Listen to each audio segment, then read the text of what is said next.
Qu'est-ce que c'est qu'une thérapie? Qu'est-ce que ce serait que de faire une psychothérapie? Quand on entend ce mot, thérapie, on l'associe souvent à la maladie.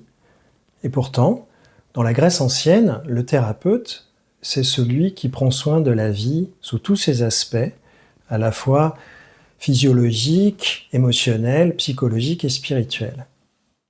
Et donc, quelqu'un qui vient faire une psychothérapie, ce n'est pas quelqu'un qui est malade, mais simplement quelqu'un qui prend soin de sa vie.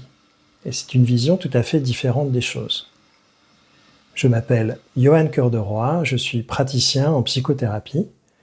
Je propose des accompagnements thérapeutiques qui se basent sur une approche novatrice, originale, la maïeusthésie. Si on commence une psychothérapie, c'est qu'il y a de la souffrance, qu'il y a un mal-être, des symptômes récurrents, un problème.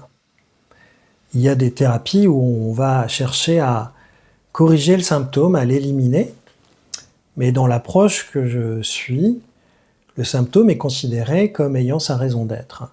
Il montre un processus de vie qui est à l'œuvre et il a une fonction. Il a la fonction d'attirer notre attention vers une partie de la psyché qui demande à être vue, reconnue, entendue.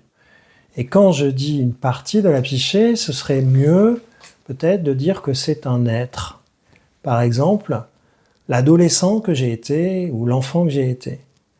Donc il se sert du symptôme, en fait, simplement pour attirer notre attention.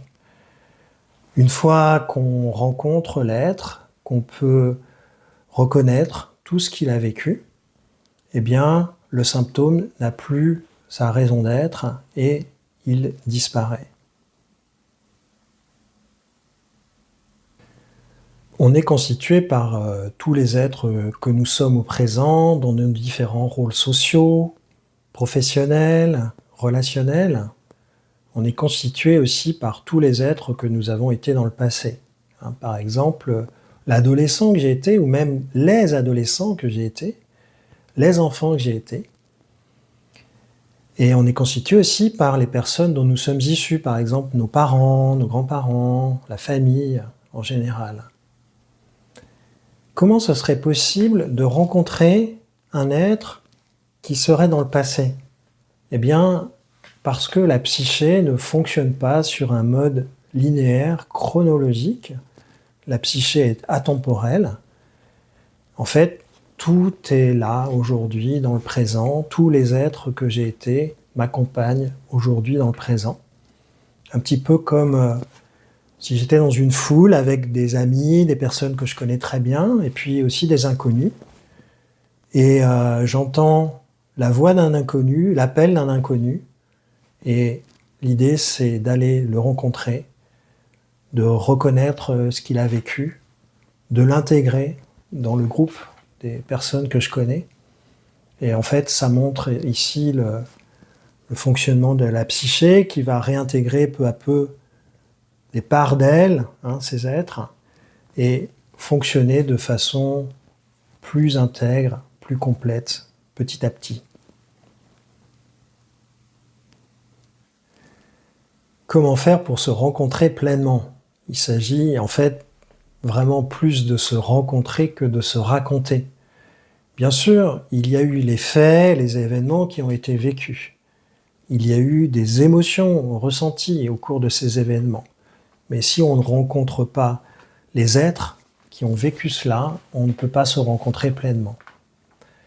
Donc, le thérapeute va aider la personne à cheminer au travers de ses ressentis pour aller vraiment rencontrer l'être, par exemple l'adolescent ou l'enfant que j'ai été, l'écouter, entendre tout ce qu'il a vécu, l'accueillir de façon inconditionnelle, et à ce moment-là, l'être va pouvoir reprendre sa place au sein de la psyché. Il y a très souvent, immédiatement, un soulagement, un apaisement qui se produit. Et le symptôme, on se souvient que le symptôme, c'était juste un appel de cet être à être rencontré. le symptôme qui n'a plus de raison d'être, eh bien, il va disparaître. L'objectif d'une psychothérapie, c'est de retrouver une capacité à être vraiment présent à ce qui se vit maintenant pour soi, à pouvoir prendre soin de soi, à pouvoir laisser la vie se déployer en soi. Quand on réintègre des êtres qui étaient séparés de sa psyché, quand on les retrouve, il y a un sentiment de complétude, une intégrité intérieure. Il y a une capacité aussi à avoir plus de ressources pour faire face aux différentes situations de la vie. Et puis aussi une plus grande clairvoyance, une justesse, un discernement face aux différentes situations que la vie nous amène.